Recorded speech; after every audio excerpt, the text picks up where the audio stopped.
अब आइए ले चलते हैं आपको सीधा महाराज जी की इस बहुत ही अलौकिक और दिव्य घटना पर। यह घटना है दोस्तों कैंची निवासी श्री पूर्णानंद तिवारी जी, जो कि महाराज जी के बहुत ही परम भक्त रहे हैं, उनके साथ की।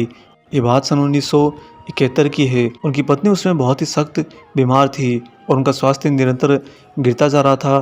काफ़ी डॉक्टरों को दिखाया लेकिन इलाज नहीं हो रहा था।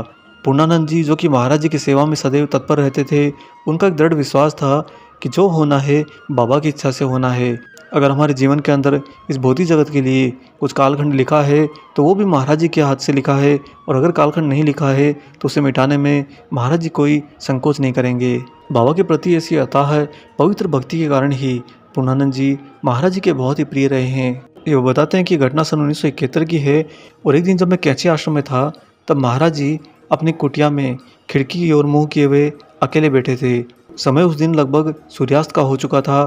तभी पत्नी के गंभीर स्वास्थ्य की चिंता से ग्रस्त श्री पूर्णानंद तिवारी जी महाराज जी के कमरे में प्रवेश किए और बाबा को प्रणाम करने के बाद महाराज जी के तखत के पास जमीन पर जाकर बैठ गए। पता नहीं क्यों उस दिन महाराज जी का इतना प्रिय भक्त होने के बावजूद भी कुछ समय तक न तो बाबा ने कुछ कहा और न ही तिवारी जी ने कहा।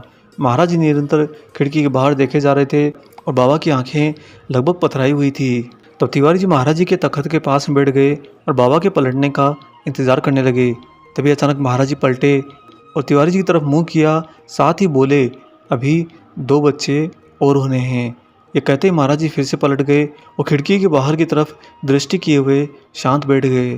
तिवारी जी को उस दिन महाराज जी का यह व्यवहार थोड़ा अजीब सा लगा, क्योंकि यहाँ पर दोस्तों एक बहुत ही बड़ी दुविधा तो पहले से थी।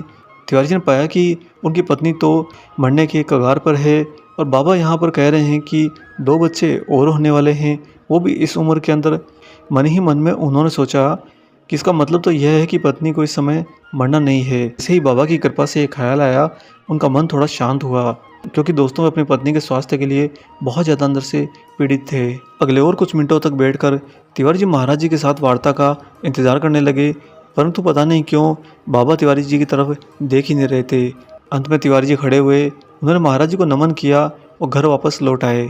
घर पहुंचकर उन्होंने सोचा कि पत्नी तो काफ़ी बूढ़ी हो चली है, यदि बच्चे हुए भी तो शायद वह उस कष्ट को सहन नहीं कर पाएगी। साथ ही अचानक से उन्हें यह भी ख्याल आया कि बच्चे होना तो बहुत अच्छी बात है, लेकिन उनका मन इस दुविधा में फंस गया कि महाराज अपनी बात कहकर मौन क्यों हो गए। बाबा ने इसी खुशखबरी के आगे एक भी शब्द क्यों नहीं कहा। काफ़ी अपने मस्तिष्क और मन के साथ में मशक्कत करने के बाद भी तिवारी जी को जब इसका कोई उत्तर नहीं सूझा तो उन्होंने सोचा कि शायद इसमें कोई रहस्य जरूर छिपा है। खैर, उस दिन की महाराज जी की मुलाकात के बाद में धीरे धीरे उनकी पत्नी का स्वास्थ्य ठीक होने लगा और उनकी पत्नी पूर्ण रूप से स्वस्थ हो गई।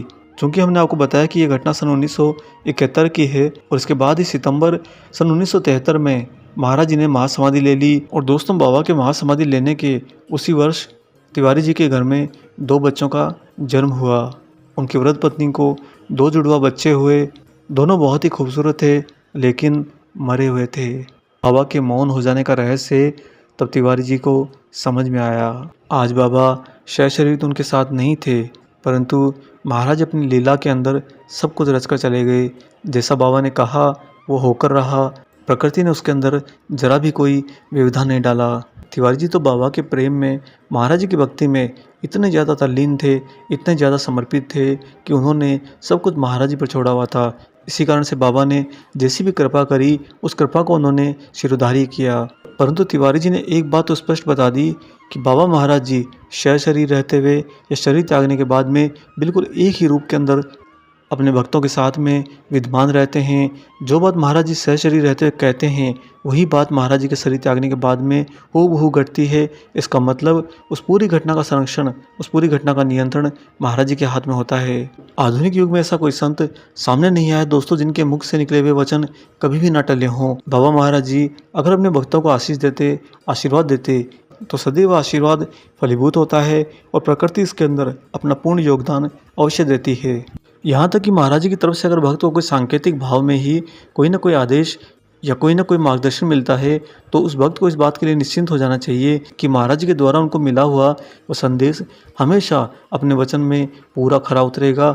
और समय का पहिया घूमने के साथ ही महाराज जी की कही गई बात, बाबा के द्वारा दिखाया गया मार्गदर्शन पूर्ण रूप से सत्यापित होगा। आप पूरे तन मन धन अपने आत्मा से महाराज जी को समर्पित रहिए।